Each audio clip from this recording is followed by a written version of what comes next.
এইবার আমরা ইক্ষ্বাকু বংশের বর্ণনের মধ্যে প্রবেশ করতেছি। ইক্ষ্বাকু বংশে, সেই বংশে জন্মগ্রহণ করলেন মান্দাতা। মান্দাতা অযোধ্যায় যখন রাজা হয়ে বসলেন, সেই সময় সৌভরী নামে এক ঋষি ছিলেন। ইনি তপস্যায় সিদ্ধি লাভ করেছেন বলে লোক তিনার কাছে সবাই যায়, ভিড় করে। এখন তিনি কি করবেন? জলের নিচে, জলকে স্তম্ভন করে জলের নিচে গিয়ে বসে ভজন করতে শুরু করেছেন, যাতে লোকে উৎপাত করতে না পারে। জলের নিচে বসে ভজন করতেছেন। একদিন দেখে সমস্ত মৎস্যরা দৌড়াদৌড়ি করতে শুরু করেছে। মাছেরা, কি ব্যাপার, এই মাছেরা এত দৌড়তেছে কেন? তাদের আবার কিসের ভয় উৎপন্ন হলো? এমনি তিনি জলের নিচ থেকে উপরে উঠেছেন। উঠে দেখেন গরুর পক্ষী বসে আছে। ওহে গরুর পক্ষী, এটা বৃন্দাবন ধাম, এখানে মাছ খাইতে নাই, প্রাণী হিংসা করতে নাই, জীব হত্যা করতে নাই। তুমি এসেছো বলে তোমাকে দেখে সমস্ত মাছেরা দৌড়ে পালাচ্ছে, অতএব যাও যাও, এখান থেকে যাও। গরুর পক্ষী বলছে, আমি তো মানুষ নাই, মানুষের জন্য পাপের কথা লেখা আছে।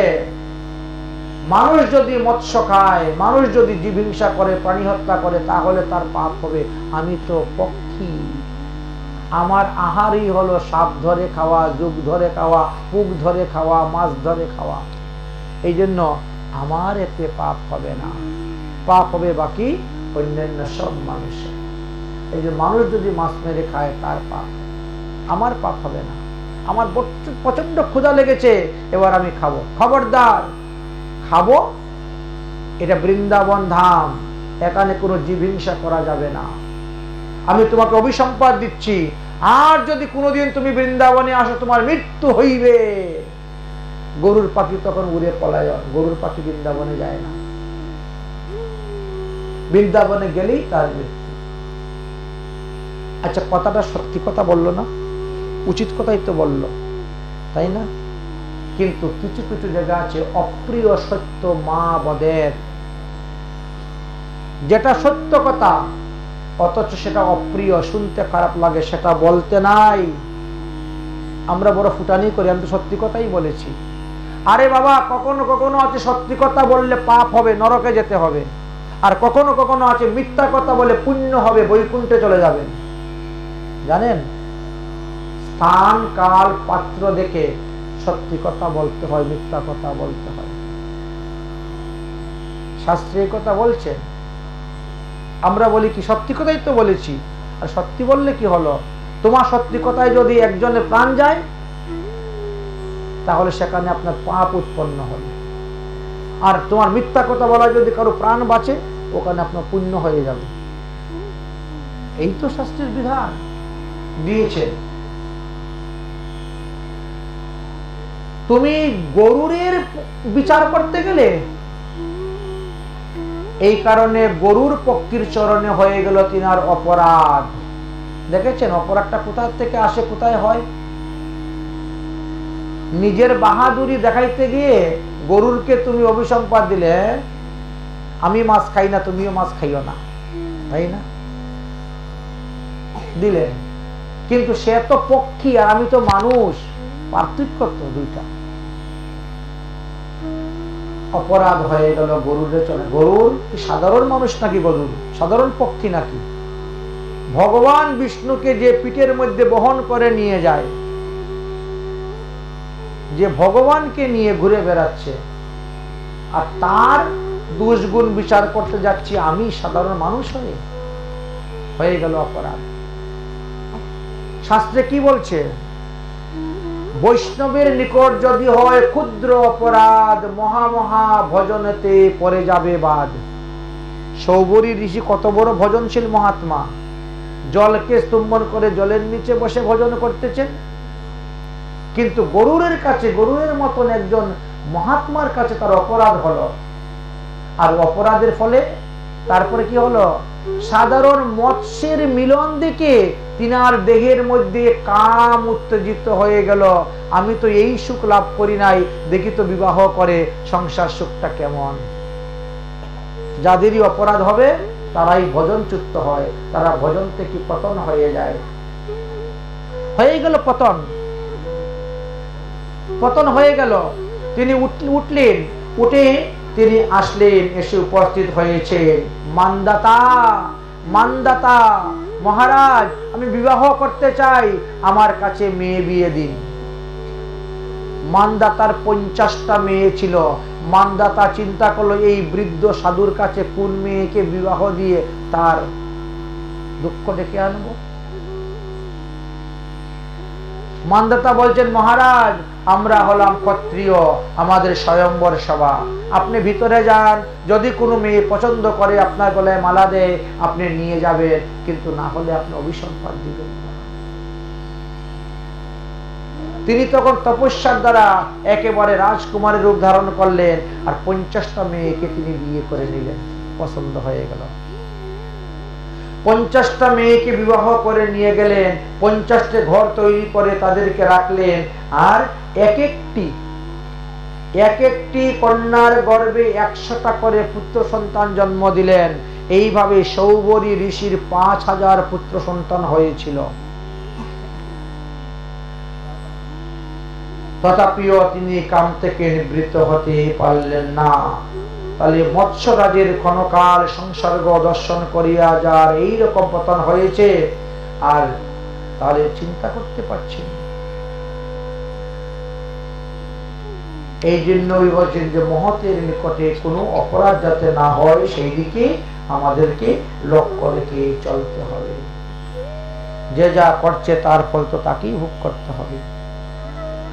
ওই বংশতে এসে জন্মগ্রহণ করলেন সগর মহারাজ। সগর 100টি যজ্ঞ করেছিলেন, 100টি অশ্বমের যজ্ঞ। তার মধ্যে একটি 100 নম্বর যজ্ঞতে দেবরাজ ইন্দ্র এসে ঘোড়া চুরি করে নিয়ে গেল।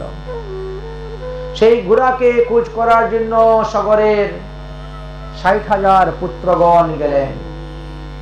কপিল মুনির আশ্রমে ঘোড়া বান্ধা দেখে তাকে ঘোড়া চোর বলে মনে করে ধর ধর মার মার করে গেলেন।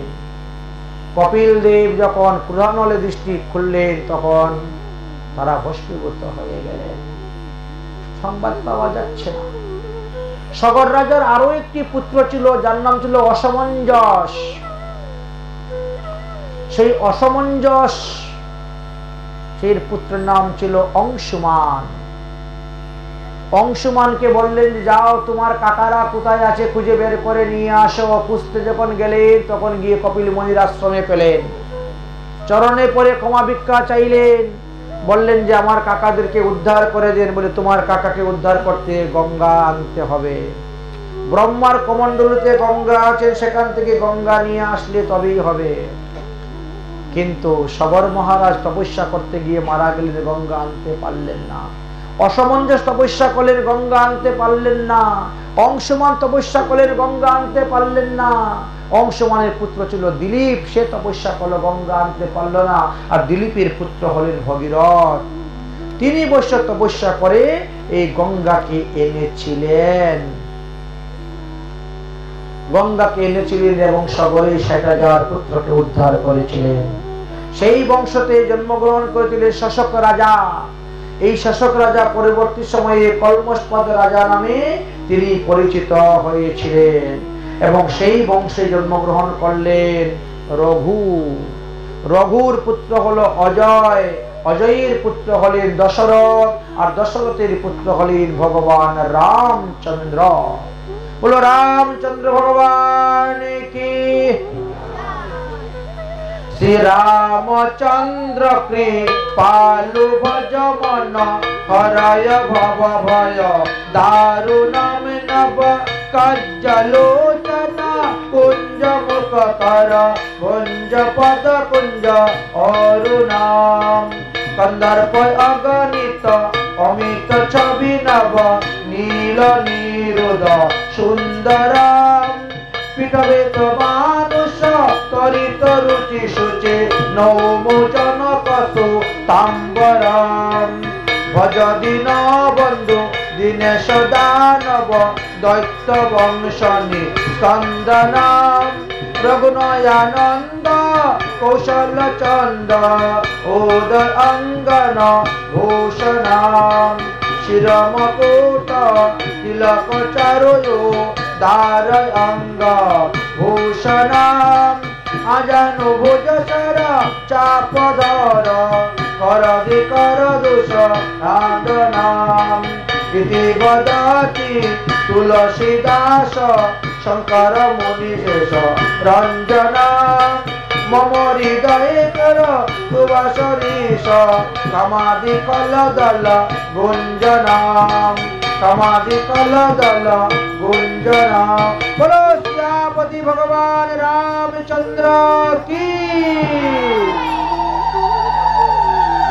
চৈত্র মাসে নবমান্তো জাতো রাজো স্বয়ং হরি পূর্বস্যয়া স্বয়ং সংযুক্তং সংস্থিতি সর্বকামদা।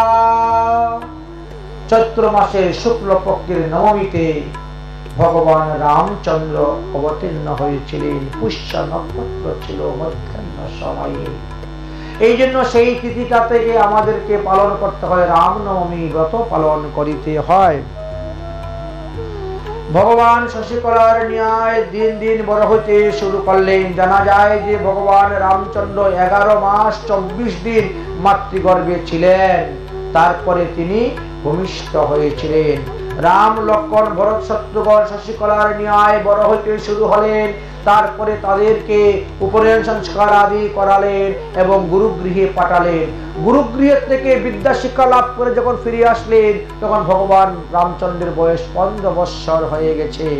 কিন্তু যেই দিন তিনি অযোধ্যায় ফিরে এসেছেন গুরুকুল হইতে, সেই দিনই বিশ্বামিত্র মুনি এসে উপস্থিত হয়েছেন যে তিনি রাম লক্ষ্মণকে নিয়ে যাবেন, তিনি এক যজ্ঞ করতেছেন, আর সেই যজ্ঞতে অসুরেরা এসে উৎপাত করে যজ্ঞ নষ্ট করে দিচ্ছে। দশরথ মহারাজ অতি কষ্টে তখন রাম লক্ষ্মণকে দিতে রাজি হলেন। রাম লক্ষ্মণকে নিয়ে বিশ্বামিত্র মুনি রওনা হলেন। তারকা রাক্ষসটিকে বধ করলেন, রাম লক্ষ্মণকে পুনরায় অযোধ্যায় পাঠিয়ে দিবেন। কিন্তু এমন সময় জনকপুর থেকে একখানা পত্র পাঠিয়েছেন শতানন্দ। প্রত্যেক মুনি ঋষিগণ আপন আপন শিষ্যদেরকে নিয়ে আসুন, এই স্থানে বীরত্বের পরীক্ষা হবে। মহারাজ জনকের কন্যা সীতা দেবীর বিবাহ, হরধনু যে ভঙ্গ করতে পারবে সেই বিবাহ করবে। যার কারণে রাম লক্ষ্মণকে অযোধ্যায় না পাঠিয়ে বিশ্বামিত্র মুনি নিয়ে রওনা হলেন। তারা যাবেন জনকপুরের দিকে। কিছু দূর যাওয়ার পরে এক উদ্যন্ত মরুভূমি পাওয়া গেল। মরুভূমির মধ্যে এক পাথর আছে, আর পাথরের পাশে একটি তুলসী বৃক্ষ দেখা যায় জীবিত আছে। রামচন্দ্র জিজ্ঞাসা করলেন কি ব্যাপার, এখানে তুলসী বৃক্ষ জীবিত আছে কেমন করে? আর কোন সব মরুভূমি, এই পাথরটাই বা কি? পাথরটাকে আড়াল দিয়ে আছে। তখন বললেন এই পাথর হলেন গৌতম মুনির স্ত্রী অহল্যা। অতএব রামচন্দ্র তুমি তোমার চরণ স্থাপন করো, তাহলে তিনি উদ্ধার হয়ে যাবেন। রামচন্দ্র বলছেন ব্রাহ্মণ পত্নীর মস্তককে আমি চরণ দিব? না না না, এটা হতে পারে না কখনো। সঙ্গে সঙ্গে পবনদেব বাতাস প্রয়োগ করলেন, আর সেই বাতাসে চরণ ধুলি গিয়ে যখন এই পাথরের মধ্যে লাগলো, অহল্যা মনুষ্য রূপ ধারণ করে নিলেন। অহল্যাকে উদ্ধার করে ভগবান গিয়ে উপস্থিত হয়েছেন। আর সেখানে শুরু হয়েছে বীরত্বের পরীক্ষা। গিয়ে দেখেন এত ধনুষ, সেই ধনুষকে অনেকে তুলতেই পারে না, গুণ সংযুক্ত করবে তো দূরের কথা। একে একে রাবণ পর্যন্ত গিয়েছিল সীতাকে বিয়ে করার জন্য, হরধনু ভঙ্গ করার জন্য, তিনিও পারেন নাই, পরাজিত হয়ে গিয়েছিলেন। অবশেষে ভগবান রামচন্দ্র গিয়েছেন ধনুষের কাছে। ধনুষ বলছে হে প্রভু রামচন্দ্র, আপনার হাতে তো আমি ভেঙে যাব, কিন্তু আপনার হাতে ভাঙ্গার পূর্বে আমি দুটা বর চাচ্ছি, আপনি কৃপা করে আমাকে দিন। ভগবান রামচন্দ্র বলেন কি চাও তুমি? বলে জন্মে জন্মে আমি তোমার সেবা করতে চাই।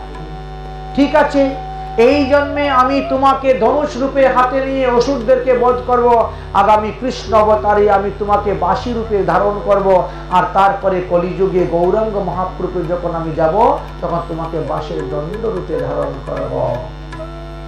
তুমি সর্বদা আমার সঙ্গে থাকবে, আমার সঙ্গে তোমার সংযুক্ত থাকবে, যুক্ত থাকবে, তুমি চিন্তা করিও না। এইভাবে আশীর্বাদ দিয়ে ধনুষ্টানকে ভেঙে দিলেন, সীতাকে বিবাহ করলেন। সংবাদ এসে পৌঁছিল, রাম লক্ষ্মণ ভরত শত্রুঘ্ন চারজনকে অযোধ্যায় আসলেন এবং কিছুদিন অবস্থান করলেন। ভরত শত্রুঘ্ন বলল, আমরা মামার বাড়িতে যাব, অনেকদিন হয়েছে মামার বাড়ি যাই নাই। বিবাহের পরে স্ত্রী সহ মামার বাড়িতে রওনা হয়েছেন। দশরথ মহারাজ চিন্তা করলেন, আমি আর বেশি দিন বাঁচবো না, অতএব আগামী করল সকালে আমি রামকে রাজত্বকে রাজগদ্দিতে বসাবো। আর এই সংবাদ যখন তিনি চতুর্দিকে দিলেন, আগামী করল রাম রাজা হবে, ভগবানের রাজা হবেন, এই কথা শ্রবণ করে সবাই আনন্দিত, কিন্তু দেবতারা আনন্দিত নয়। দেবতারা চিন্তা করলেন, ভগবান রামচন্দ্র যদি রাজা হয়ে রাজগদ্দিতে বসে যান, তাহলে অসুর নিধন লীলাটা কখন করবেন? তিনি যে পৃথিবীর ভার হরণ করার জন্য গিয়েছেন, সেই কেমন হবে? অতএব যেন তেন প্রকারে আগামী করল ভগবান রামকে রাজা যাতে না হয় তার ব্যবস্থা করতে হবে। কি ব্যবস্থা করবেন, কাকে পাঠাইবেন? তখন দেবী সরস্বতীকে বললেন, দেবী সরস্বতী, তুমি যার কণ্ঠে বসো সে তোমার কথাই কথা বলবে। অতএব তুমি যাও, তুমি গিয়ে মন্থরার কণ্ঠেতে বসো। দেবী সরস্বতী মন্থরার কণ্ঠেতে বসেছেন। মন্থরা এসে উপস্থিত হয়েছেন অযোধ্যাতে। অযোধ্যায় এসে দেখেন খুব ধুমধাম আনন্দ হচ্ছে। মন্থরা কৈকেয়ীকে জিজ্ঞাসা করলেন, কি গো কৈকেয়ী, এত ধুমধাম আনন্দ কেন? বলে, আজ রাম রাজা হবে তাই তো আনন্দ। ওরে পাগলি, রাম রাজা হইলে তাতে তোর কি রে? কৌশল্য হবে রাজমাতা, তোর কিসের আনন্দ? যদি ভরত রাজা হয় তাহলে তুমি হবে রাজমাতা, তবেই তো আনন্দ। রাম রাজা হবে। তখন বললেন যে ভরত বলে, না না, রাম আর ভরতের মধ্যে কোনো পার্থক্য নেই, আমি ভরত থেকে রামকে বেশি ভালোবাসি। রাম আমার ঘরে থাকে, আমার ঘরে ঘুমায়, আমার ঘরে খায়, আমার ঘরে স্নান করে। কৈশোরের ঘরে কতক্ষণ থাকে গো? বরং রাম আমার পেটের ছেলে না হলেও তার থেকে বেশি তার প্রতি স্নেহ মমতা ভালোবাসা আমার।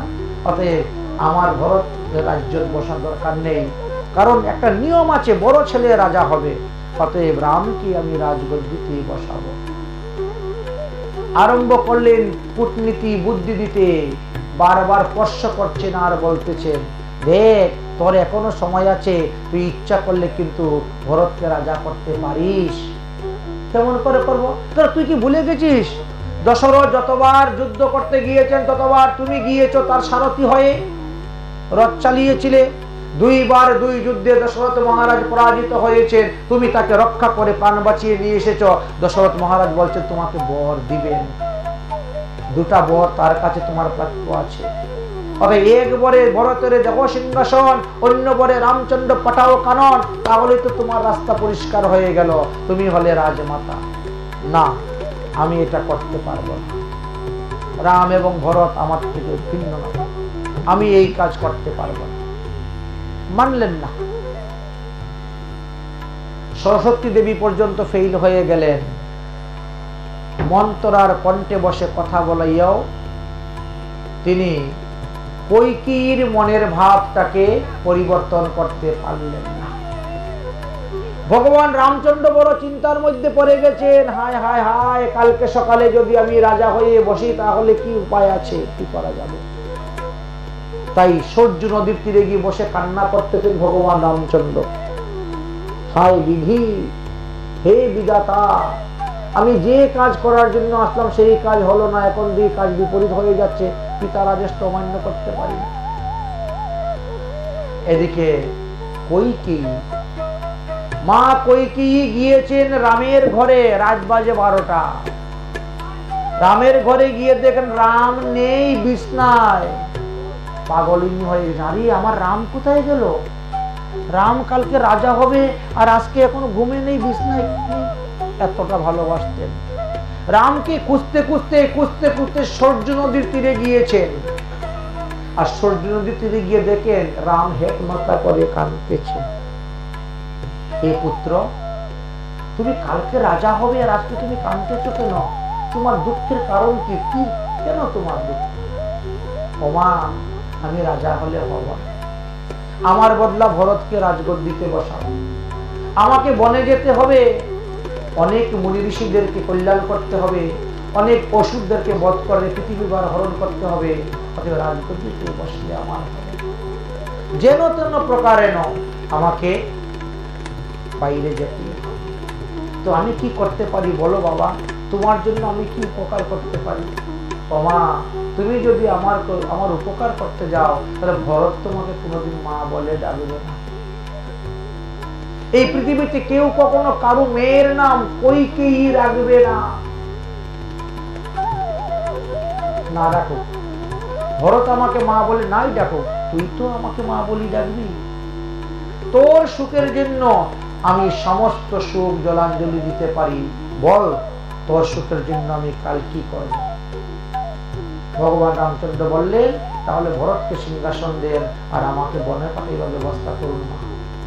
কমসে কম 14 বৎসর আমাকে বনে থাকতে হবে, তাহলে কিন্তু আমি আমার কার্য সমাধান করে আসতে পারি। কইকেয়ী বললেন, তাই হবে। এই কথাগুলো আপনাদের কাছে নতুন লাগছে না? কারণ আপনারা কীর্তিবাস রামায়ণ পড়েছেন, আপনারা বৈশিষ্ট্য রামায়ণ পড়বেন, তাহলে পাবেন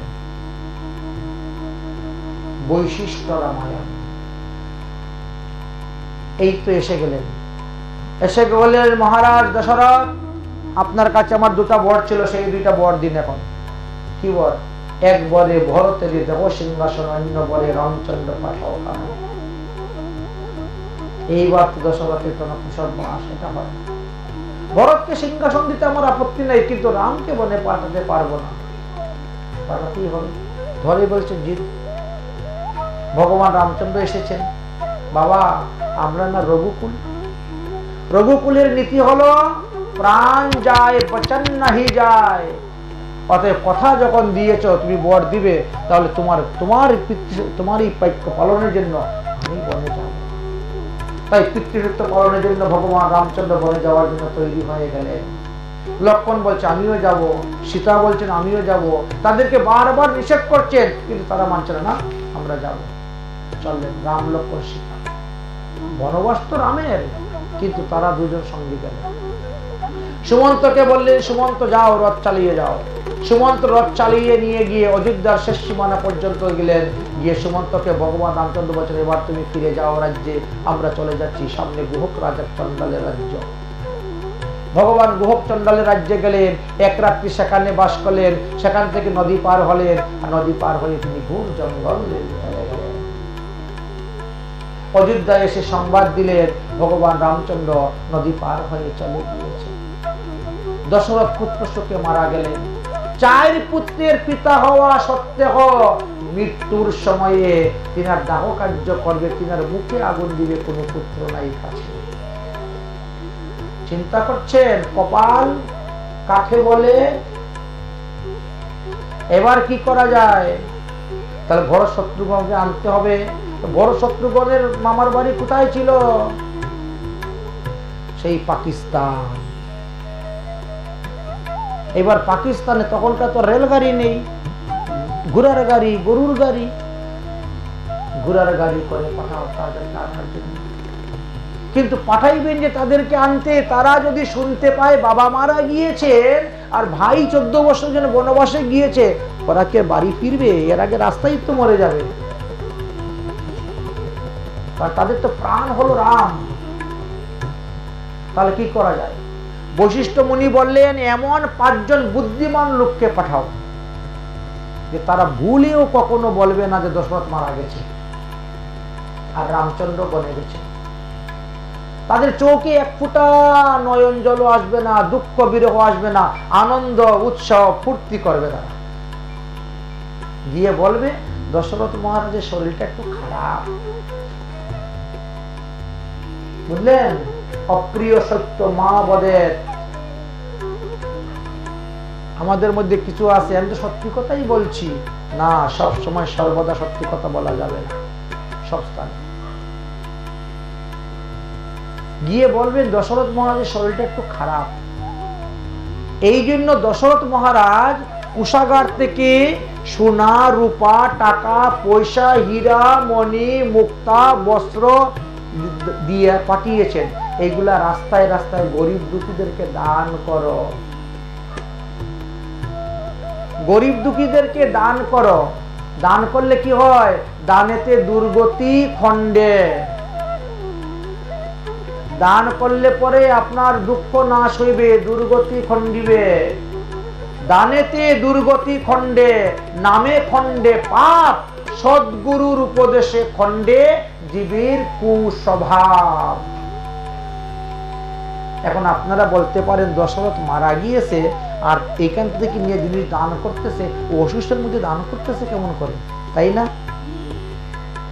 শাস্ত্র বলছে যতক্ষণ পর্যন্ত দাহ সংস্কার না হয় ততক্ষণ পর্যন্ত অসুস্থ হয় না। সন্তান জন্মগ্রহণ করার পর যতক্ষণ পর্যন্ত নারী ছেদন না করা হবে ততক্ষণ পর্যন্ত জাতক লাগবে না। নারী ছেদনের আগে আপনি দান দক্ষিণা করতে পারেন। আমার ছেলে জন্ম হয়েছে, এই নাও দান নাও, দক্ষিণা নাও। কিন্তু নারী ছেদন হয়ে গেলে পরে 10 দিন আপনাকে জাতক পালন করতে হবে, এর মধ্যে আর দান করতে পারবেন। ঠিক তেমনি ভাবে একজন লোক মারা গেলেই অসুস্থ হয় না, মারা যাওয়ার তার দাহ সংস্কার হলে পরে অসুস্থ হয়। অতএব দান করো। 5 জন লোক ভরতের মামার বাড়ি গিয়ে পৌঁছতে গিয়ে 8 দিন সময় লেগেছে রাস্তায়। ওখানে গিয়ে বুঝিয়ে সুজিয়ে নিয়ে আসতে আরো 8 দিন। দশরথ মহারাজ 16 দিনের বাসি মরা। কি করেছিলেন? একটা গন্ধযুক্ত তৈলের মধ্যে ডুবিয়ে রেখেছিলেন। কৃত্তিবাসী রামায়ণে দেয় না এই কথা, না? বাল্মীকি রামায়ণে পাবেন 16 দিনের বাসি মরা। এইবার আসলেন ভরত, এসে সমস্ত ঘটনা জানলেন। জানার পরে আর কি করবেন? এইবার পিতার দাহ সংস্কার। 17 দিনের দিন পিতার দাহ সংস্কার হইল। দাহ সংস্কার করার পর এইবার অসুষ পালন করো। ব্রাহ্মণের 10 দিন, ক্ষত্রিয়ের 12 দিন, বৈশ্যের 15 দিন, শূদ্রের 1 মাস, অন্তজের 45 দিন। এই জন্য তাদের ক্ষত্রিয় তারা 12 দিন অসুষ পালন করতে হবে। বশিষ্ঠ মুনি বললেন যে অনেকদিন হয়ে গেছে, মারা গিয়েছেন, আর 12 দিন পালন করার দরকার নাই। গরুর পুরাণে একটা সিদ্ধান্ত দিয়ে আছে, সর্ববর্ণেষু দশাহে। আর সব বর্ণের লোকই 10 দিন অসুষ মানলে, 12 দিন না মানলেও হবে, 10 দিন মানলেই হবে। আচ্ছা ঠিক আছে, তাহলে 17 আর 10 27 দিন হয়ে গেল। 27 দিন অসুষ মানে সবকিছু মিলিয়ে গেল। এবার 28 দিনের দিন শ্রাদ্ধ করবেন। শ্রাদ্ধ যখন করতে গিয়েছেন তখন পড়ে গেছে একাদশী ব্রত। একাদশী ব্রতের দিন শ্রাদ্ধ করা যাবে না। একাদশী ব্রতের দিন যে শ্রাদ্ধ করবে সে নরকে যাবে। যার উদ্দেশ্যে শ্রাদ্ধ করা হবে সে নরকে যাবে, আর যারা এসে শ্রাদ্ধে খাবে এরা সব নরকে যাবে। তাহলে কি করে? তার পরের দিন করো, দ্বাদশী দিন। তারপরে দ্বাদশীতে গিয়ে শ্রাদ্ধ কার্য করা হলো। এবার আপনারা চিন্তা করে দেখুন তো, দশরথ মহারাজ নরকে গিয়েছে, ভূত প্রেরত হয়েছে, কোন শাস্ত্র পুরাণে আছে? 28 দিনে গিয়ে শ্রাদ্ধ হয়েছে, 29 দিনে শ্রাদ্ধ হয়েছে, কি ক্ষতি হয়েছে? আর আমাদের মা বাবা মরলে বুঝছেন ওরা কি করে? না হোক না একাদশী, তোর বাবা শ্রাদ্ধ কর, না হলে শ্রাদ্ধ পতিত হয়ে যাবে। একদিনে শ্রাদ্ধ পতিত হয়ে যায়। এটা মূর্খ পণ্ডিতের সিদ্ধান্ত নিলে ওই আমাদেরকে সেরকম প্রস্তুত হবে। শাস্ত্রে বলছে একাদশী ব্রতের দিন কোনো সময় শ্রাদ্ধ করবা না। আর কিছু নিত্য নতুন পণ্ডিতরা বেরিয়েছে, বলে না করলে তোর বাবার শ্রাদ্ধ পতিত হয়ে যাবে। তোরা দেবনাথের বাচ্চা, 11 দিনে শ্রাদ্ধ করিস, 12 দিনে করবি কেন রে? হোক না একাদশী, তাও আজ কি কর, তুই শিবপুত্র না? ওই গুত্রে ধরবে না, গুত্রে কাজ করবে না। একাদশী দিনে কখনো শ্রাদ্ধ করতে যাবেন না, অন্নদান করতে যাবেন না। দ্বাদশীতে গিয়ে করবেন, একদিন বেশি হলেও তোমার বাবা নরকে যাবে না। আর একাদশীতে করে স্বর্গে পাঠাইবেন না, আর নরকে পাঠাবেন। এই জন্য বললেন।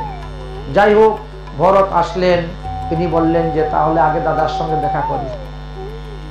ভগবান রামচন্দ্রের সঙ্গে দেখা করতে গেলেন, ভগবান রামচন্দ্র চরণের করম দিয়ে দিলেন। সেই করম অযোধ্যার রাজগদ্দিতে বসিয়ে তিনি নন্দীগ্রামে বসে রাজত্ব করলেন। ভগবান রামচন্দ্র চিন্তা করলেন, পাগলা ভাই যদি আরেকবার আসে তো নিয়েই চলে যাবে, এর থেকে আমি আরো গভীর বনে চলে যাই। তাই গোদাবরী নদী পার তিনি চলে গেলেন একের পরে গভীর দণ্ডকারণ্যে। চিত্রকূট পর্বত প্রথমে গেলেন, সেখান থেকে দণ্ডকারণ্যে গেলেন, সেখান থেকে একেবারে নাসিকে, গুপ্ত গোদাবরী পার হয়ে নাসিকে পঞ্চবটী বন হলো নাসিক, যেখানে শূর্পণখা এসেছিল ভগবান রামচন্দ্রকে বিয়ে করতে। লক্ষণ অস্ত্র তুলতে গিয়ে নাক কেটে পড়েছিল, তার থেকে তার নাম হয়েছে নাসিক। ওই নাসিকও কুম্ভ মেলা হয়।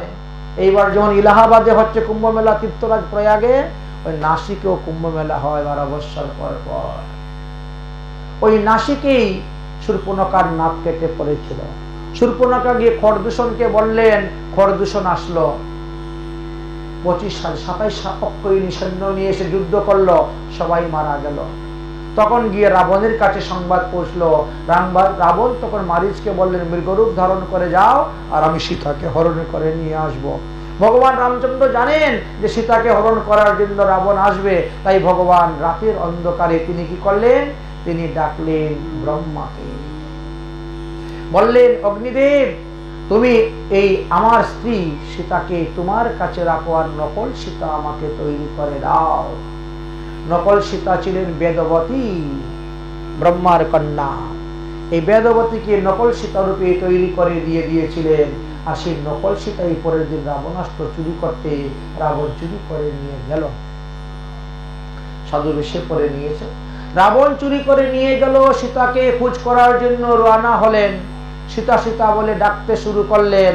আর সেই সময় মহাদেব আর পার্বতী বিমানের মধ্যে বসে আকাশ মার্গে যাচ্ছেন। পার্বতী রামচন্দ্রের দুঃখ দেখে তিনি দুঃখিত হয়ে মহাদেবকে বলছেন, ওগো রাবণ তো তোমারই শিষ্য, তুমি যাও, তুমি গিয়ে রাবণের ধরে 2 চর মেরে কানে ধরে আমার প্রভুর স্ত্রী তুই চুরি করে নিয়ে আনবি কেন রে? দুনিয়ায় কি অবাক হয়েছে স্ত্রী? আর ততক্ষণ আমি সীতার রূপ ধারণ করে প্রভুর কাছে থাকি, থেকে প্রভুকে সান্ত্বনা দিই।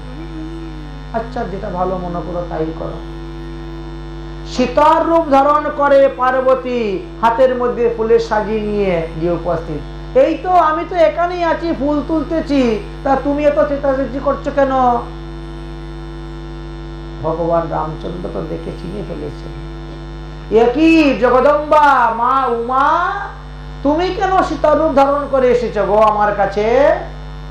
এমনি লজ্জা পাইয়ে দৌড়ে গিয়ে তিনি বিমানে উঠেছেন। তখন মহাদেব বলছেন, দেবী আর তুমি বিমানে আমার সঙ্গে আমার বাম পাশে বসতে পারবে না। আজ থেকে তোমার আর আমার এক আসনে বসা শেষ। কেন? তুমি আমার প্রভুর স্ত্রীর রূপ ধারণ করেছ, এখন তো তোমাকে আমি আর স্ত্রী রূপে গ্রহণ করতে পারি না। অতএব তুমি এখন সীতার স্বরূপা, আমার প্রভুর স্ত্রী। অতএব আজকে থেকে তোমার আসন আলাদা, আমার আসন আলাদা। এই জন্য মহাদেব মন্দিরে দেখবেন মহাদেব একা থাকেন, ওখানে পার্বতীর মূর্তি থাকে না। কৃষ্ণ মন্দিরে গেলে রাধা কৃষ্ণ দেখবেন, রাম মন্দিরে গেলে রাম সীতা দেখবেন, বিষ্ণু মন্দিরে গেলে লক্ষ্মী নারায়ণ দেখবেন, কিন্তু মহাদেবের মন্দিরে গেলে দেখবেন মহাদেব একা বসে। দেখেছেন কোন কাজ করতে গিয়ে কোন বিপদে পড়া যায়, ভালো করতে গিয়েও কখনো খারাপ হয়ে যায়। আমাদের জীবনে তো এরকম ঘটে, ভগবানের দেখেন জীবনেও ঘটেছে। যাই হোক, রওনা হয়েছেন, খুঁজতে খুঁজতে গিয়ে সামনে দেখলেন জটায়ু পাখি পড়ে আছে। কি জটায়ু? জটায়ু পাখি ছিলেন দশরথের বন্ধু। জটায়ু পাখি যখন সমস্ত ঘটনা বললেন, আমি দেখেছি মা সীতাকে দক্ষিণ দিকে চুরি করে নিয়ে যাচ্ছে, আমি আটকিয়েছিলাম, আমার পাখা কেটে দিয়েছে। বলতে বলতে তিনি মারা গেলেন, তার দাহ সংস্কার করলেন ভগবান। পরে রওনা হলেন, দণ্ডকারণ্যে বিভিন্ন স্থানে গেলেন। তারপরে হনুমানের সঙ্গে দেখা হলো, হনুমান নিয়ে গেল সুগ্রীবের কাছে, সুগ্রীবের সঙ্গে মিত্রতা হলো, মিত্রতার সঙ্গে সত্য রক্ষা করতে গিয়ে বালিকে বধ করলেন। আর তার 4 মাস পরে সীতাকে খোঁজার জন্য বেরোলেন। চতুর্দিকে খুঁজতে খুঁজতে খুঁজতে খুঁজতে হনুমান সন্তানন পাক্তির কাছে গিয়ে সংবাদ পেলেন এবং সীতার সংবাদ পেলেন।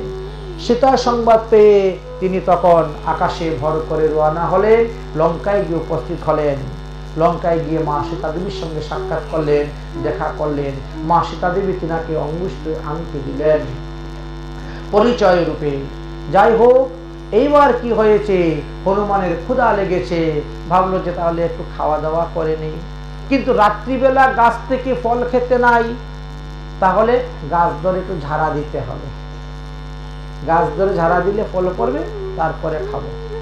গাছ ধরে যখন ঝাড়া দিয়েছে, মালি জেগে গেছে। কে গাছ ঝাড়া দিচ্ছে? আরে দেখ দেখ, কোথা থেকে হনুমান একটা আসছে, বান্দর আসছে, বান্দর আসছে।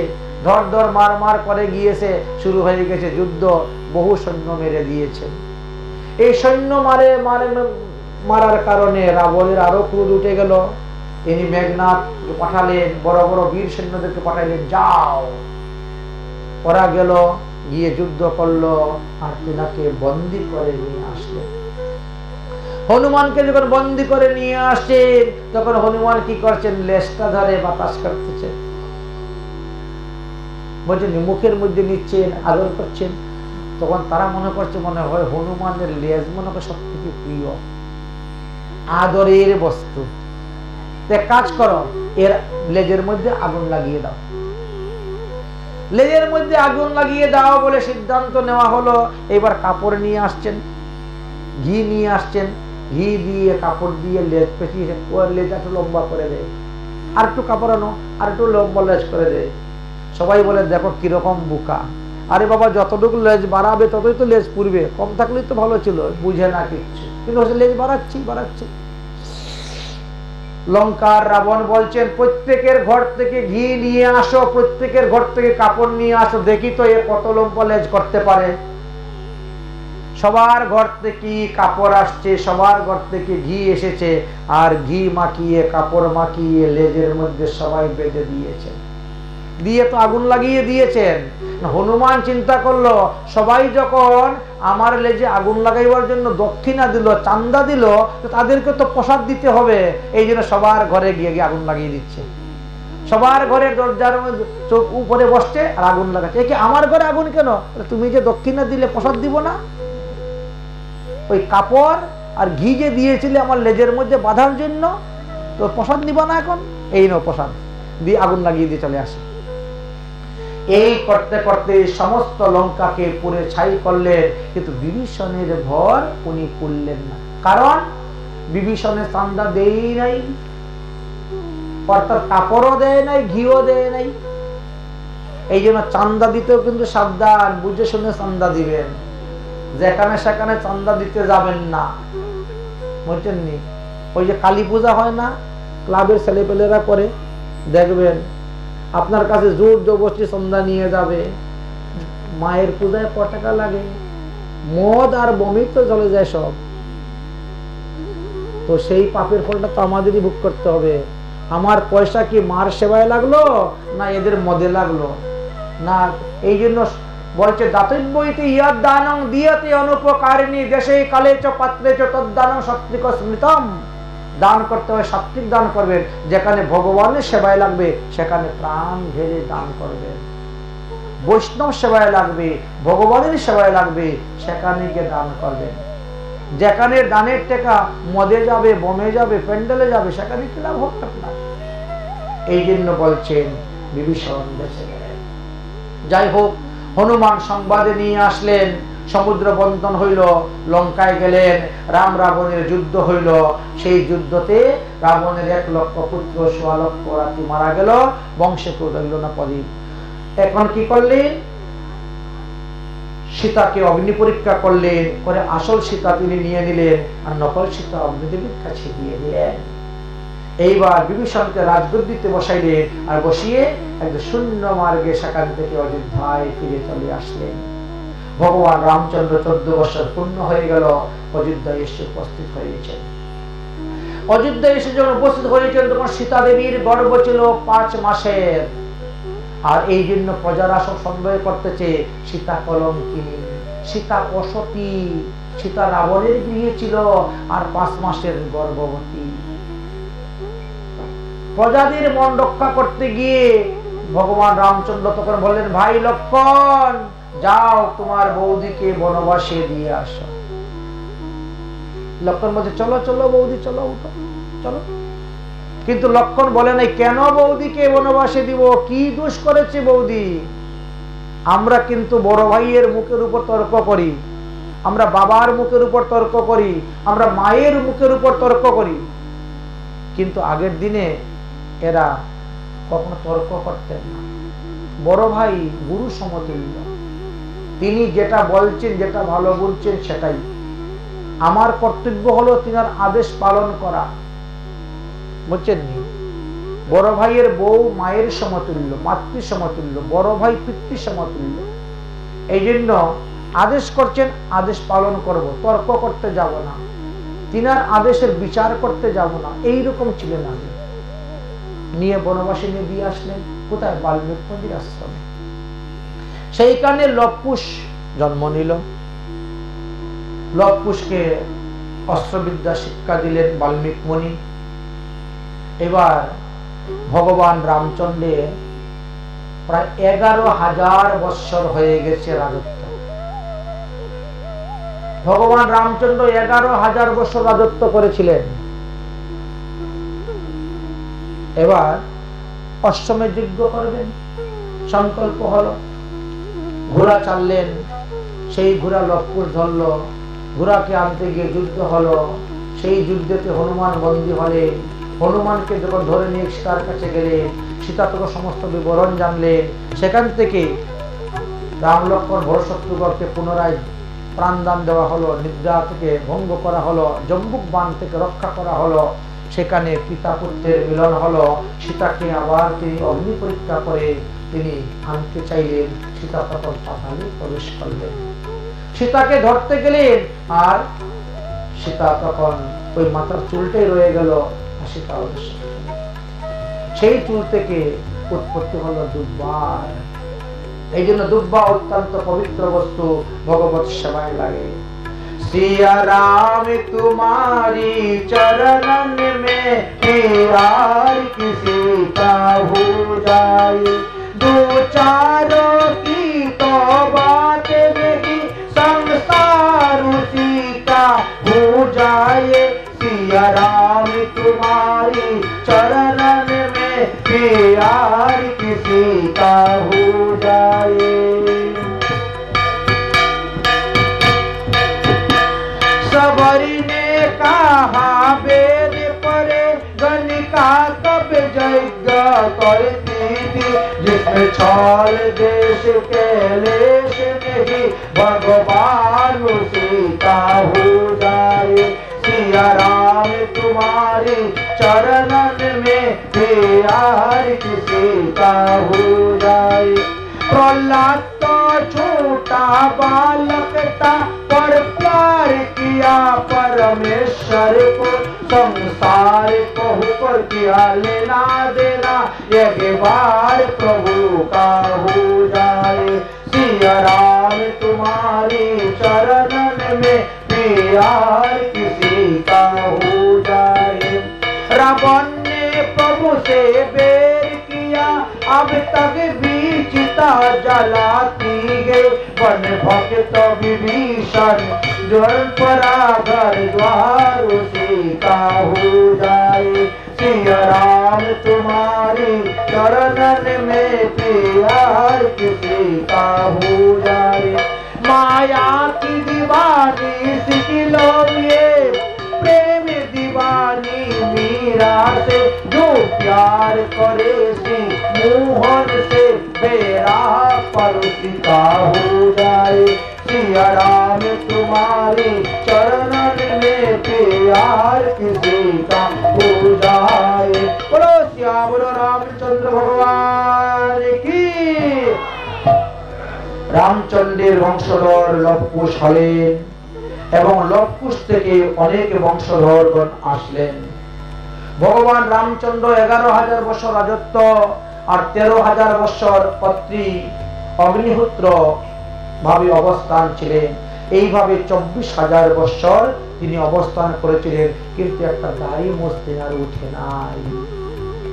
এই তো ভগবানের লক্ষণ। ভগবানের কখনো দাড়ি মুছ উঠে না, এটা একটা প্রকৃত প্রমাণ।